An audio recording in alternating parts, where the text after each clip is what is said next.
नमस्ते. सपकाळताई रेसिपीजमध्ये तुमचं सर्वांचं खूप खूप स्वागत. आजची आपली रेसिपी आहे मस्त भोपळ्याची एक स्वीट डिश बनवणार आहोत आपण. ज्यांना भोपळ्याची भाजी किंवा भोपळा खायला आवडत नाही, खास त्यांच्यासाठी ही रेसिपी पाहिल्यानंतर सर्वांनाच भोपळा एकदम आवडीचा नक्की होणार आहे. तर चला आपण पाहूया. आज आपण बनवणार आहोत भोपळ्याची खीर. तर इथं ताजा आणि स्वच्छ असा कोवळा भोपळा घेतलेला आहे. भोपळा अगोदर स्वच्छ धुवून घेतलेला आहे. वरची जी साल आहे ती काढून घ्यायची आणि भोपळा परत एकदा नळाखाली चांगला धुवून घेतलेला आहे बघा. आणि ह्या स्टेजला थोडासा भोपळा खाऊन बघायचा आहे. भोपळा कधी कधी कडू असण्याची शक्यता असते, त्याच्यामुळं अगोदरच आपण किसून घ्यायच्या अगोदर थोडासा खाऊन बघायचा. आणि आता ही जी छोटी किसणी घेतलेली आहे त्याच्यावर हा भोपळा मी किसून घेणार आहे. तुम्हाला जास्त प्रमाणात बनवणार असेल तर पूर्ण भोपळ्याची बनवली तरी चालेल. तर मी अर्धा भोपळा घेतलेला आहे आणि बारीक किसणीवर असा किसून घ्यायचा अगोदर भोपळा. खूप छान खीर बनते भोपळ्याची, तर तुम्ही नक्की बनवून पहा आणि व्हिडिओ संपूर्ण शेवटपर्यंत पहा. आणि आवडल्यास लाईक, शेअर आणि सबस्क्राईब करायला विसरू नका.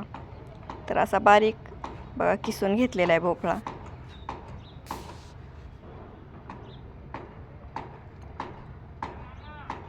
गॅसवर कढई ठेवायची आणि कढईमध्ये 1 चमचा साजूक तूप घातलेले.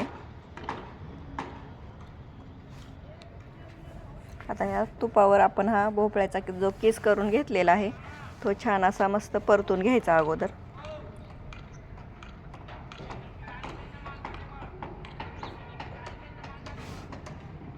एक मिनटं तुपामध्येच छान परतून घ्यायचा हा किस.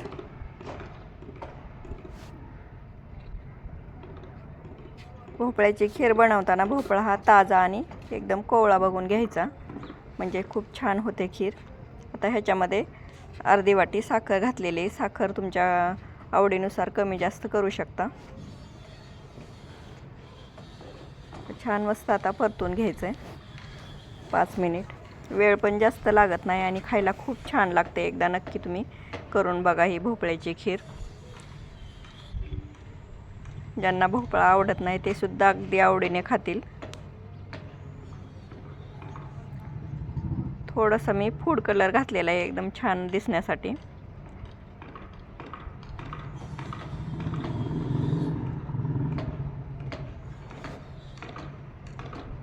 परत एकदा 2 मिनटं परत छान परतून घ्यायचं आहे तुपामध्ये. आता ह्याच्यामध्ये आपल्या आवडीनुसार ड्रायफ्रूट्स घालायचे. तर थोडीशी मी वेलची पावडर घातलेली आहे आणि काजू बदाम थोडेसे बारीक करून घेतलेले ते घातलेले आहेत. परत एकदा छान असं हलवून घ्यायचं आहे, मस्त परतून घ्यायचं. आणि दुसऱ्या गॅसवर तोपर्यंत पण दूध गरम करत ठेवलेले.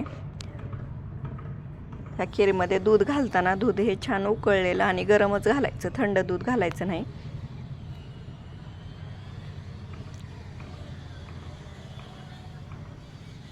तुम्हाला जेवढ्या प्रमाणात जास्त कमी बनवायची तेवढ्या प्रमाणात तुम्ही दूध घालू शकता.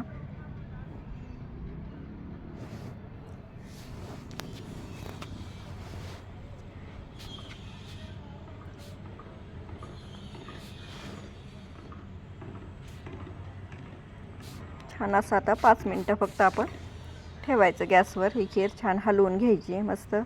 थोडंसं दूध आटल्यानंतर मग काढून घ्यायची आपण. छान मस्त झालेली आहे बघा, दाटसर.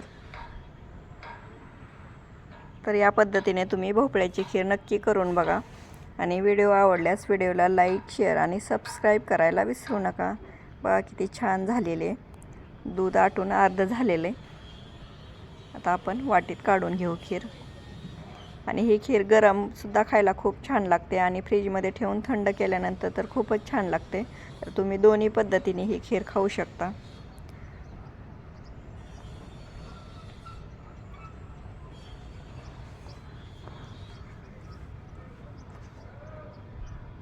तर नक्की तुम्ही भोपळ्याची खीर करायला अजिबात विसरू नका आणि चॅनलला सबस्क्राईब नक्की करा. धन्यवाद.